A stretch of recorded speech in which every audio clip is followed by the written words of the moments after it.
All right, my mic should work now. All right, fellow people. I know. I start this 5 minutes early every time I post it, which is fine. I prefer it spontaneous. Um, Short one today. I thought it important to communicate, mm, because there's a lot of visions going around, right? Recently, and a lot of mass trauma, so to speak, around the world, especially in the West, but not only in the West, in the East as well. Um, Nepal, U.S. And the message is very simple. Mm, Humanity as a whole is going through, um, uh, well, what could only be described as a period of self-induced um, disillusionment, but also a period of great cleansing. And yeah, we're going to speak about an item today, and that item is the humbling cane. You can't look this up, okay? You might be asking, well, what is a humbling cane? Well, a humbling cane is it's a stick um, that one uses for humorous self-flagellation, right? It's a funny thing. It's a funny thing when you really think about it, because the symbolic and allegorical idea of the humbling cane is the tool through which one inflicts pain upon themselves, right? And well, then the philosophical question at hand would be, well, why is it humbling? What's so humbling about it? What's so humbling about the process? You ever seen one of those cartoons when they I don't know, like one of the characters, they leave like a shovel on the ground and they end up stepping onto the shovel, and then the the shovel ends up hitting them in the face. It jumps up, hits them in the face. Like, um, largely in a far more weighted and tragic sense. Um, this is what a very large proponent of humanity, well, all of us really, um, um, look like right now, in the sense that, mm, in order for one to understand why these things are happening, and I've been getting a lot of questions in the sense of like, well, why are these things happening? What are these occurrences? How do they make sense within the grander scheme? And well, my intuitive answer to that is that, um, actually, it doesn't matter what my intuitive answer is, but my conclusive and final answer to it is that this is what it takes for humanity to awaken to a very simple truth, right? And that truth is relatively unpopular. Um, and that truth is that whatever occurs is because of us, right? Um, Whatever is happening in the world, there is no other input other than ourselves. The reason things are happening the way they are happening is because there's no other way that they could have ever possibly happened. And um, that opinion is driven by the idea that the current state of a species determines what manifests. And for humanity to understand this mechanism, I want you to think about it in this sense. When there's an inner darkness or some sort of inner trauma, that has to go somewhere. And what happens is that when similar darkness or similar trauma gathers, it forms an egregoric constant that is a pseudo sentient energetic force that exists in the subtler realms. And the first primary symptom of an egregoric construct is that it needs to avatarize itself in the material world. And how that comes about is actually very interesting. Um, because the egregore doesn't have a direct mirror in the material world. So it has to find a person that mirrors it most, and it will then pseudo incarnate within this person, and through the actions of this person perform, well, the performative act, the performative symptom or end result of our collective inner darkness, um, which could end up being a gruesome act in the material, right? And the reason this happens, and going beyond the reason that happens, what's more important is to really and actually not forget that there's two ways that this can go. There is the darkness that happened that's, you know, we, we're beyond that now.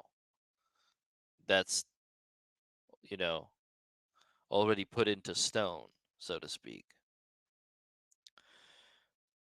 But it could either be a catalyst for further destruction and mayhem, fear programs, the collective trauma, increasing, uh, avatarizing more suffering, so on and so forth. Or it could be a call towards healing and nurture and union.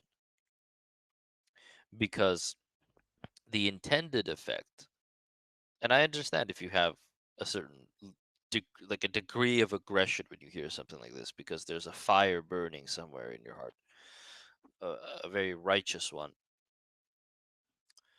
Um, remember that the intended effect of this is to cause more of it. The intended effect of these things is to allow it to spread like a virus throughout, you know. And where does the virus stop, right? Where life ends, so to speak. So this is not me campaigning for a certain type of behavior. It's me telling you the mechanism and the symptom behind the thing. And the idea of the thing is for it to cause more of itself. That's the primary attribute of its existence. So mm,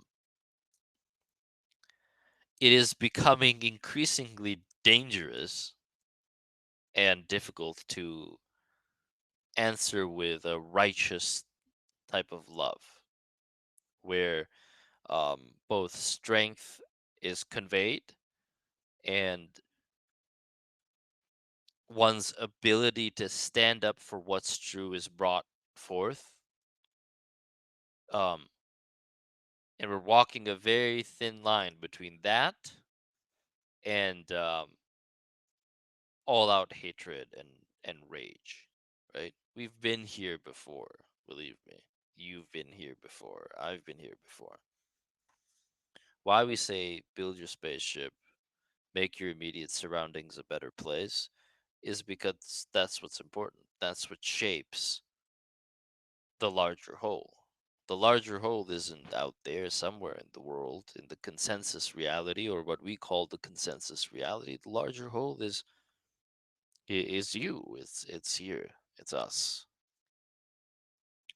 So understand that even though there are several mass trauma events going on around the world right now, and they emotionally affect all of us. It's very gruesome and it's ghoulish in nature almost, right? Like there's a non-sentient zombie element to it, right? It feels like these things are unavoidable and like they're the talk of the day, the talk of the month, the talk of the year, and as they should be, right? To understand still throughout all of it that the human life, every human life, regardless of its wrongdoing or sinfulness, is the ultimate attainable value in this world. To really understand that and to live by that, um, that is the final lesson of these torments, so to speak. So the humbling cane is a very useful item for humanity to have, so to speak. And the humbling cane hits you where you're weakest and where it can hurt you the most. But it is a reminder, right? That beyond politics, beyond segregation, beyond duality, beyond ideas, beyond this and this and that, the common humanity that connects you with everyone else is the highest value. And some people seem to have forgotten that. And not only some people, all of us have forgotten that because we manifest this sort of visitation from the humbling cane into the larger reality. And unfortunately and heartbreakingly so, it will manifest into a an incredibly traumatic mass event that will shake the hearts of those who see it and also cause all kinds of dismay and maybe even joy in in in some souls, right? Depending on where you are now, like where you stand now. So, we always talk about the allure of power, and when I talk to people, they have most of them, especially young people, they have a interesting understanding of what power is. So, for example, if I told you, whatever you think in your mind will come into being, it will come into reality. There's a realm out there that exists outside of where we are, where that is a full possibility. Well, you would think it. Most people would think, and their egos would think, well, that's a wonderful place. But what if I told you that the name of that place was hell, where all your thoughts and whatever comes into your mind immediately manifests? That's hell. Now, because we're not in hell, or the first six rungs of the ladder of hell, and we are somewhere beyond it, we gain something that's called the luxury of time. Time as an angelic force, time as the saving grace of humanity's descent into madness, which is hell, by the way, also. Madness as in disillusionment of reality, rejection of reality, to the point where allegories and symbols cannot be further derived from it. But yes, time as a blessing in that sense, time as an understanding that the immediacy of our manifestations isn't immediate. And for good reason. Because when it does happen on a collective level, it happens over a period of time, it happens with a delay effect. And then it culminates and like water in a dam, so to speak. It culminates and then just crashes through at a singular moment that shifts the paradigm, so to speak, and awakens the collective mind of our species to where we currently stand. And where you currently stand and I currently stand is we just stepped onto the shovel, right? And we're somewhere between, or we used to be somewhere between the point where the shovel hit us in the nose and while the shovel was in flight, so to speak, to break our faces. And when you're in shock in shock and awe of what's occurred, you realize that that's where you've been going this whole time. So we needed the beat down, so to speak. It's not easy to understand what I'm saying here, okay? And I know I touch on many things when I talk, but that's to incite and inspire imagery in your mind so that you can better connect with the allegorical elements of the lesson that's being provided here. And make no mistake, it is a lesson. If we're earnest about spiritual advancement, we must also be forthcoming about our darkness and our willingness to accept the responsibility for not only ourselves, but everything that occurs in the world. So, again, I'll repeat the mechanism. This is how it is, at least how I know it is. a an unconscious or subconscious dark thought, let's call it that, a dark thought, a dark sun is formed. Because it's unconscious and not made aware, it can only exist in a state of pseudo detachment from the collective. If it has to be pseudo detached from the collective, it has to be an egregoric force. And an egregoric force is a collection through belief systems and trauma, a separated pseudo sentient energetic aspect or a channel which is desperate to be made aware. So the only symptom of its existence is to avatarize itself in the material world because it has been rejected by the conscious collective awareness of humanity to become avatarized because it's a darkness that we don't want to admit, you know, to ourselves and to everyone else, which is also ourselves. So for it to become avatarized, it will pick out the weakest and the most fragile and the most conformist and the most acceptable individualized portion of humanity. Could be a single person or a group of people, and it will do its thing.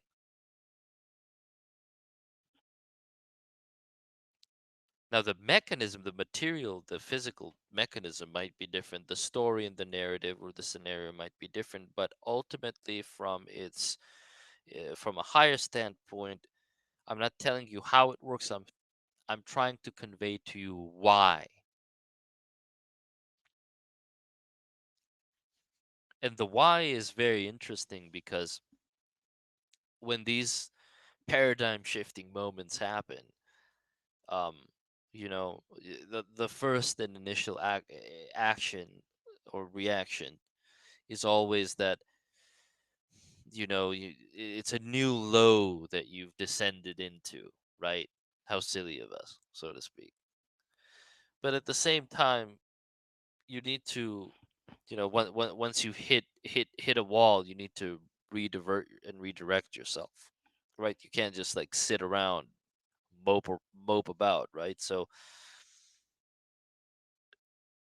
The primary lesson of this is that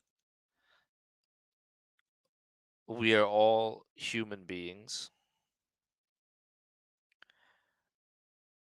and there are two forces at play, not light and dark. Those are both your allies. There is the rejection and disillusionment from reality. There is insanity and the void, the eldritch. And then there is acceptance of reality and the acceptance of responsibility for said reality, which is consciousness and awareness and the divine fire. These are the two forces at play. And even these two forces ultimately serve our highest good, of course. But these are the forces at play. You are either a conscious creator or an unconscious creator. An unconscious creator can only manifest its fears and insecurities and anxieties and darkness into the world. Like I said, the first few rungs of hell is just you experiencing uninhibited, timeless manifestation of all you currently are. And what you currently are is largely made up of fear and insecurity and disillusionment and disbelief or false belief. And if you spend a day in a realm where all that could be made manifest by just thinking it without the delay of time, without the lesson of time, without the blessing, without the Saturnine blessing of time, you would very promptly find yourself in hell. But what is a conscious creator then? A conscious creator is one who understands the virtue of creation, one who understands its potential through limiting it. It is one who gains the ability and luxury to create without self destruction. This is why you're here. To first even attain a mind state with which you are not volatile. This is why all of us are here. So the Christian, let's say, understanding of the situation, and I feel like a lot of people in the West get this wrong, is not to not just to turn the other cheek, but to also be a force for what is just and righteous and truthful in the world. I'm not saying enforce it, I'm saying make it a priority, make it clear, right? You can act without judgment, but you still have to act. You can stop or neutralize without aggression, but you will need to have and take control of aggression to neutralize. These things don't cancel one another out.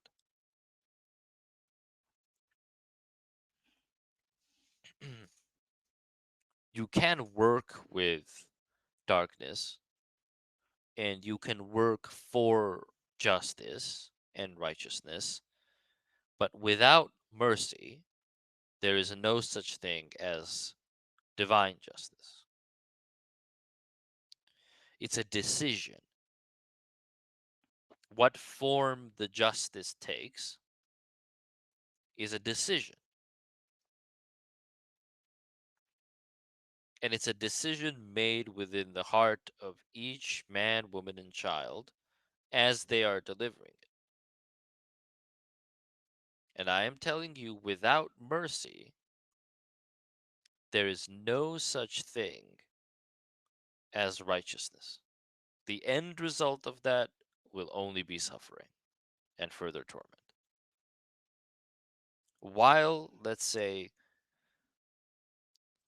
it doesn't mean that you accept everything that comes, because what is coming is dark, but you can accept responsibility for it, and you can accept that with good intent, you can over time try to act in meaningful ways to make that stop.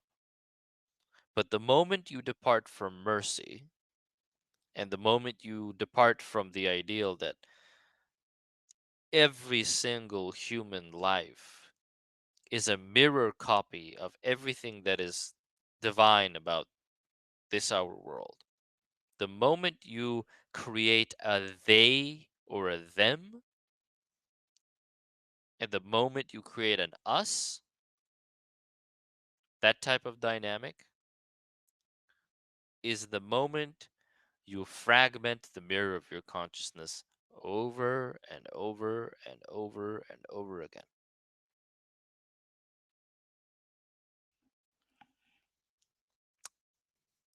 The intended effect of these gruesome displays is segregation. But the unintended effect could be something far more beautiful. The unintended effect is is the humbling cane of the world of sorts, right? Hit me on the thighs a couple times really hard with a stick made of oak, right? Like awaken me to what the fuck are we even doing? What the hell is going on this planet that is so terrible that for millennia we have to chop one another up into pieces? That's what everyone's thinking right now in their minds and in their heart of hearts. That's what everyone is thinking right now. What is so terrible about this planet that has us doing the unthinkable to one another and thinking that is normal?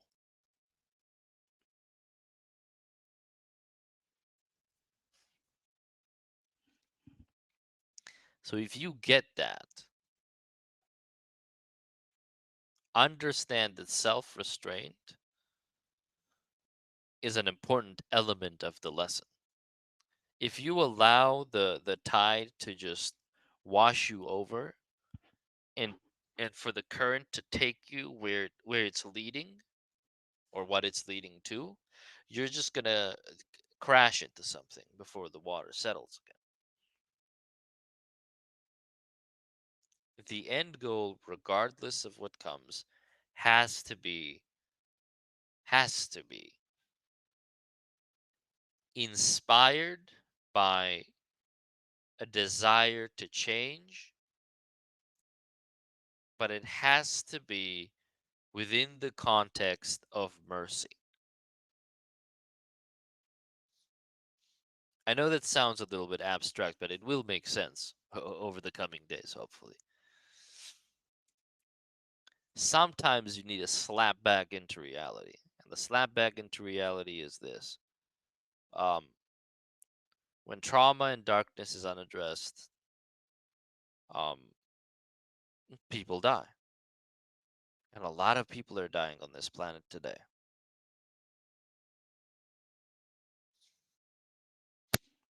An egregious amount of innocent life is lost on a daily basis.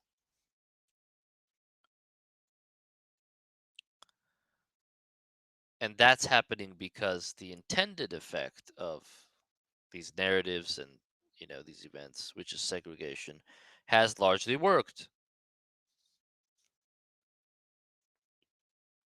But what you and I need to understand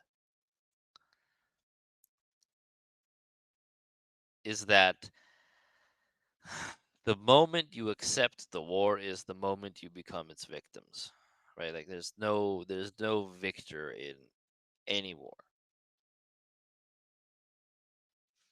So yes, while the messaging can be like, "Oh, it's time to do the there's only time for one thing. You only have time for one thing in this life, in this short life, and that is the time to find love and to find mercy in this world. That's the only thing you really actually have time for. Everything else, your little wars, your little battles, your little this and that, these are meaningless detours that lead to nothing good. And again, this doesn't mean you don't stop your enemies in their tracks. This doesn't mean you don't, how to say, neutralize the opponent.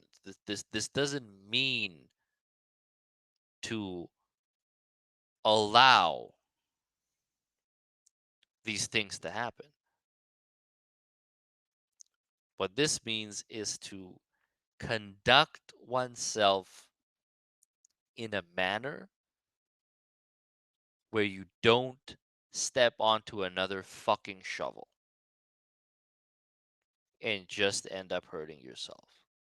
The end goal is healing. The end goal is to raise this world up from this hellhole. The end goal is mercy and righteousness.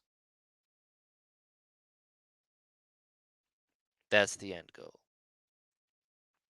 The moment you forget that, the moment you allow um, these events to suck you into either this side or that side, I don't care. I have my own personal opinions too about it, like um, what is righteous, what isn't, so on and so forth.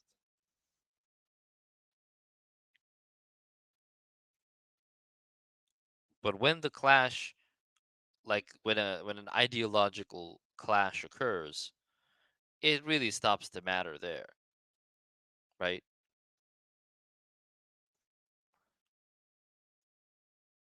So don't forget who you are and why you're here, what you're here to exemplify and teach. Don't forget that. Do what needs to be done, but do it with righteousness, with honor, with mercy, and so on and so forth. And by that I mean the only thing I actually mean by that is if you are angered by the world, ask yourself why you're angered by it. Be able to maybe feel a little bit of responsibility for it. And then if you feel like you can act to, I don't know, find some sort of righteousness, make sure you don't lose your own as you're doing it, as you're acting.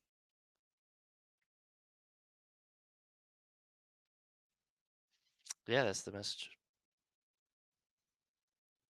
I don't even think I'm gonna keep this spaces. Like I feel like the people who needed to hear this are they're just literally right here, alive, and all their goodness. So I'm not even gonna keep this spaces. You know, um, but it's just a reminder, right? Um, understand that these events that are happening, they have to happen in specific ways because humanity has to learn from it in those specific ways. It has to happen. It can't happen any other way. This is what a large proponent of humanity needs to learn, right? Um, and you and I can't change that. And the things that we can change in the future, like you know, so on and so forth. Um, yeah, make sure you don't lose yourself while doing it, because you're gonna walk onto a shovel. It's gonna fucking hurt your nose. Um, I've spoken to a few people. I know like they have like strong emotions about, and so do I. So do I. I have strong emotions every time a person dies, regardless of like who they are, especially in a gruesome way, like an assassination, stuff like that. Yeah, it's been like a fancy few days in that sense. But yeah, don't lose the plot. Don't lose the plot. Understand why you're here. You're here to raise and uplift. You're not here to,